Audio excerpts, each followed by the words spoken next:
আসসালামু আলাইকুম, সবাই কেমন আছেন? আমি সোনিয়া আফরিন চলে এসেছি নতুন একটু রেসিপি নিয়ে। আজকে আমি রান্না করব পাহাড়ি মুরগির হাড্ডি গুড্ডি। চলুন ভিডিওটা দেখে ফেলি ওয়েট না করে। প্রথমে আমি কড়াইটা গরম করে নিয়েছি, তার মধ্যে দিয়ে দিয়েছি পরিমাণ মতো তেল। এরপরে দিয়ে দিলাম কয়েকটা আলু ছোট ছোট করে কেটে রাখা টুকরাগুলো। তেলের মধ্যে আলুগুলো দিয়ে দিলাম স্বাদ মতো লবণ এবং পরিমাণ মতো হলুদের গুঁড়া। আমি এটাকে একটু কালারফুল করে ভেজে নেব। কালার করে ভেজে নেওয়ার কারণ, মাংসর মধ্যে এভাবে আলু ভেজে দিলে মাংসটা যেমন টেস্টি হয় তেমন দেখতে অনেক বেশি সুন্দর হয়। আলুগুলো কালারগুলো অসম্ভব সুন্দর লাগে, এর জন্য আমি প্রায় সব সময়ই মাংস রান্না করার ক্ষেত্রে আলুগুলো ভেজে দেই। আলুগুলো ডিপ ফ্রাই করা যাবে না, হালকা ভেজে নিতে হবে। আমি নেড়েচেড়ে হালকা ভেজে নিয়ে আলুগুলো তুলে ফেললাম। এখন আলুর ওই তেলের মধ্যে আমি দিয়ে দিব মশলাগুলো। মশলা হিসেবে এখানে প্রথমে আমি নিয়েছি তেজপাতা, এলাচ, দিয়ে দিলাম অল্প একটু পেঁয়াজ কুচি। কি পেঁয়াজ দেখে ভাবছেন এইটুকু পেঁয়াজ দিয়ে মাংস রান্না? না, আমি পেঁয়াজ এইখানে প্রায় 1 কাপের মতো বেটে নিয়েছি।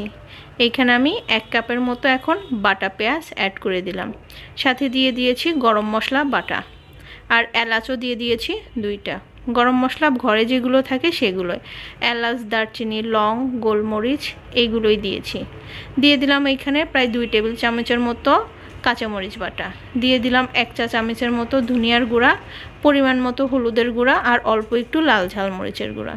যেহেতু এই মুরগিটাতে অনেক বেশি চর্বি ছিল, সেই জন্য একটু ঝাল ঝাল করে রান্না করার জন্য লাল মরিচের গুঁড়াটাও অ্যাড করেছি। আর মাংসর ক্ষেত্রে লাল মরিচের গুঁড়াটা আমি সবসময় অ্যাড করি। দিয়ে দিয়েছি স্বাদ মতো লবণ। এখন ভালোভাবে এটাকে কষিয়ে নিতে হবে।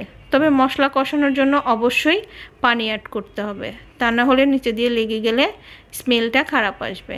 আমি নেড়েচেড়ে ভালোভাবে কষিয়ে নিচ্ছি। যখন মশলা থেকে তেল ছেড়ে যাবে তখন মাংসটা অ্যাড করতে হবে। আর এখানে তেলের পরিমাণটা একটু কম দিয়েছি, কারণ মাংসের মধ্যে অনেক বেশি তেল ছিল, এর জন্য আমি তেলের পরিমাণটা কম দিয়েছি। আপনারা রান্নার শেষেই দেখতে পারবেন যে অল্প তেল দেওয়ার পরেও এখানে কত পরিমাণ তেল উঠেছিল। আমি ভালোভাবে মাংসটা নেড়েচেড়ে কষিয়ে নেব। আর এইভাবে মাংস রান্না করলে বাসার সবাই অনেক বেশি প্রশংসা করে। দিয়ে দিলাম এখানে আগে থেকে ভেজে রাখা আলু। আপনাদের ভাইয়া তো মুরগির মাংস থেকেই হাড্ডি গুড্ডিগুলোই বেশি পছন্দ করে। তাছাড়াও গরুর মাংস বেশি একটা পছন্দ করে না, মুরগির মাংসটাই বেশি পছন্দ করে। আর আমার শাশুড়ি মায়েরও এরকমভাবে রান্না করলে বেশি ভালো লাগে, তাই এভাবেই রান্না করলাম। অল্প একটু পানি দিয়ে এবার আমি কষিয়ে নেব। পানি দেওয়ার পর প্রায় আমি 10 মিনিটের মতো ঢেকে দিয়েছিলাম। অফ ক্যামেরায় আমি ডিমগুলোও দিয়ে দিয়েছিলাম। দেখেন কত বড় বড় ডিম মুরগির পেট থেকে আমরা পেয়েছি। একটা কিন্তু বড় সাইজের ডিমও পেয়েছিলাম, সেটা কিন্তু ওই দিন রান্না করে নিয়ে ফ্রিজে রেখে দিয়েছি, পরে খেয়ে ফেলেছি ভেজে। এখন আমি ভালোভাবে নেড়ে চেড়ে দিচ্ছি। আর দেখেন, খেয়াল করেন, তেলের পরিমাণটা কিন্তু প্রথমে আমি খুবই কম দিয়েছিলাম, তারপরেও ঝোলের মধ্যে কত পরিমাণ তেল দেখা যাচ্ছে। আর আলু সিদ্ধ হয়ে গেছে, মাংসও মোটামুটি সিদ্ধ হয়ে গেছে। যদিও এখানে মাংসর পরিমাণটা কম ছিল, মুরগির হাড্ডি গুড্ডি, গলা এগুলোই বেশি ছিল। আর এগুলো কিন্তু খেতে অনেক বেশি মজা লেগেছিল।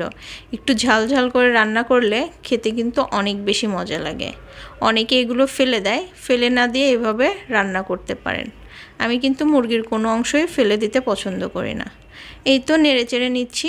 এখানে সব ধরনের মশলা প্রথমে আমি দিয়ে দিয়েছিলাম, আর কোনো ঝামেলা নেই। শুধু ঢেকে দিয়ে একটু সময় অনুসারে নেড়েচেড়ে দিতে হবে। আমি চুলার জালটা এবার একটু জোরে দিয়ে দিলাম, যেন ঝোলটা আর একটু ঘন হয়ে আসে। আর এটা আমি সার্ভ করিনি, এটা আমি এভাবেই রেখে দিয়েছিলাম, সেই জন্য আর সার্ভ করা হলো না। আজকের মতো আমি বিদায় নিচ্ছি, দেখা হবে নতুন কোনো ভিডিওতে। আল্লাহ হাফেজ, আসসালামু আলাইকুম।